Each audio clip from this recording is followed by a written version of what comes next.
के 12:30 बज गए थे। करण और विक्रम फिल्म देखकर अपनी बाइक से घर के लिए निकले। उनका घर शहर से काफी दूर था। शहर से निकलते ही कुछ दूरी पर नदी के ऊपर बने पुल से गुजरते हुए उन्हें सुनसान सड़क से गुजरना था। उसके बाद 20 किलोमीटर का सफर, जिसमें 2 या 3 गांव से होकर जाते हुए दोबारा एक भूतिया नाले को पार करने के बाद 2 किलोमीटर पर उनका गांव था। पर यह जितना कहने को आसान है, उससे भी ज्यादा डरावना है। दोनों का सफर आराम से कट रहा था। फिल्म में देखी हुई बातें, हीरो हीरोइन की लव स्टोरी, मारधाड़ और फिर हैप्पी एंडिंग के बारे में दोनों बातें करने में मशगूल थे। उनका गांव अभी काफी दूर था। बाइक की पिछली सीट पर बैठे विक्रम ने कहा, भाई उस भूतिया नाले से गाड़ी जरा तेज चलाना। क्यों, क्या हुआ? अरे अब ये भी मुझे बताना पड़ेगा। अब गाड़ी भगाने को तो बोल रहा है, इसके लिए तुझे तो बताना पड़ेगा ना। मतलब तुम्हारे घर वालों ने या तुम्हारे दादा दादी ने कुछ भी नहीं बताया? क्या नहीं बताया? ज्यादा नाटक मत कर। आसपास के 10 गांव के लोगों को पता है और तू अनजान बनने का नाटक कर रहा है। वैसे इस बारे में हम कल सुबह बात करेंगे यार। अभी घर चलते हैं, ठीक है? अरे कल किसने देखा है? और वैसे भी एक भले आदमी ने कहा है, कल करे सो आज कर, आज करे सो अभी। इसलिए तू अभी मुझे बताना क्या बात है।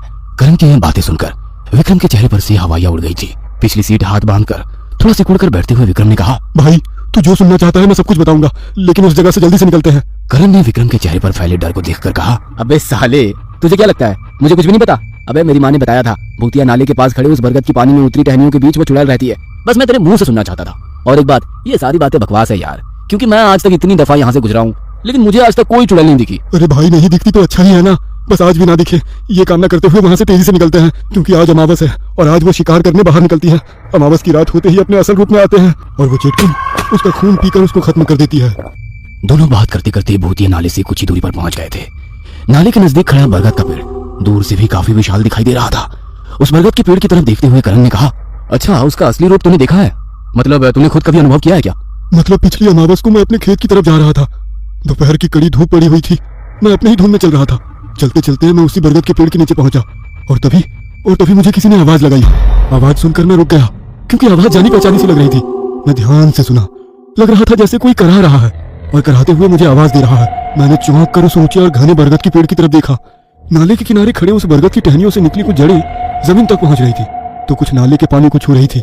हवा के हल्के झोंके से वो धीरे धीरे हिलती नजर आ रही थी, मानो उन जड़ों के बीच कोई मौजूद है जो मुझे घूर घूर कर देख रहा है। डर के कारण मेरा गला सूख गया था और दोबारा वही आवाज मैंने सुनी। इस बार मेरा नाम लेकर कह रहा था, विक्रम, विक्रम यहाँ से चला जा वरना मारा जाएगा, चला जा। वो आवाज मैंने पहचान ली। किसकी आवाज थी? रघुनाथ की, जो शहर में पढ़ाई के लिए गया था। ये रघुनाथ कौन है? हमारे गांव के आगे एक छोटी बस्ती में रहता था। हम स्कूल में एक ही कक्षा में थे। आगे की पढ़ाई के लिए वो शहर गया। पिछले साल दिवाली की छुट्टियां बिताने के लिए वो गांव के लिए निकला। वो गांव आने वाली आखिरी एसटी थी, जो रात 10 बजे पहुंचती थी। गांव से कुछ ही दूर गाड़ी का टायर पंचर होने की वजह से रघुनाथ को गांव से थोड़ी दूर उतरना पड़ा। चलते चलते वो भूतिया नाले के पास पहुंचा। तभी बरगद के पेड़ के पास उसे एक औरत खड़ी दिखाई दी, जो रघुनाथ को मदद के लिए पुकार रही थी। शायद वो औरत भी उसी की तरह एसटी से उतरी होगी, ये सोचकर वो उस औरत की मदद करने लगा। पर जैसे ही रघुनाथ उसके पास जाता, वो औरत उस जगह से दूर नजर आती। वो दोबारा उसी जगह गया पर वो औरत फिर दूर नजर आई। ऐसा करते वो बरगद के पेड़ के पास पहुंचा और वो औरत एकदम से गायब हो गई। रात का समय होने की वजह से वहां काफी सन्नाटा पसरा हुआ था। रघुनाथ ने चारों ओर नजरें घुमाकर उस औरत को ढूंढा कि तभी एक चीख की तरह औरत की हंसी उस सन्नाटे को छीनती हुई उसके कानों पर पड़ी। कुछ दिन गांव में अच्छे से रहा और फिर शहर चला गया, पर एक दिन अचानक वो हॉस्टल से गायब हो गया। लोगों ने खूब ढूंढा पर महीनों बाद भी उसका कोई अता पता नहीं। मुझे यकीन है उस चेटकिन ने ही रघुनाथ को मार डाला होगा। फिर क्या हुआ? फिर क्या होना था, उस कड़ी धूप में भी मेरा बदन सिहर उठा। मैं जोर से वहां से भागकर सीधे घर पहुंचा। मेरी हालत देख माँ और बाबा दोनों घबरा गए। मैंने सारी हकीकत उनको बताई। बाबा ने मेरे माथे पर भभूत लगाई और माँ ने उस जगह से ना जाने की हिदायत दी। ना जाने की हिदायत दी? वो क्यों?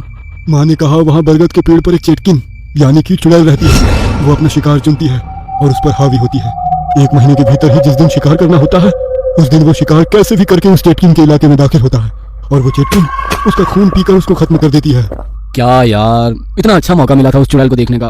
वैसे यार, ये चुड़ैल खूबसूरत होती है क्या? अगर होती है तो मैं जरूर मिलना चाहूंगा ऐसे ही चुड़ैल से। करण के मुंह से निकलते हुए शब्द के साथ ही उसकी गाड़ी एकदम से बंद हो गई। गाड़ी की स्पीड कम होते होते उस नाले पर जाकर रुकी, जहां से विक्रम जल्द से जल्द निकलना चाहता था। गाड़ी नाले के ऊपर बने लकड़ी के पुल पर खड़ी थी। पुल के नीचे से बहने वाली पानी की धीमी आवाज रात के सन्नाटे में साफ सुनाई दे रही थी। उस कच्ची सड़क के दोनों तरफ छोटी मोटी झाड़ियों के बीच कुछ जुगनू हवा में मंडराते नजर आ रहे थे। पिछली सीट पर बैठे विक्रम ने करण से कहा, भाई जल्दी से गाड़ी शुरू कर, मुझे बहुत डर लग रहा है। विक्रम की डरी सहमी आवाज सुनकर करण ने कहा, अरे शुरू तो कर रहा हूँ, पता नहीं क्या हुआ है, पेट्रोल भी है, अचानक इसे क्या हो गया है, लगता है ये भी चुड़ैल से मिलना चाहती है। इतना कहकर करण ठहाके मार के हंसने लगा कि तभी विक्रम डरी सहमी आवाज में बोला, भाई तूने वो आवाज सुनी? किसकी आवाज?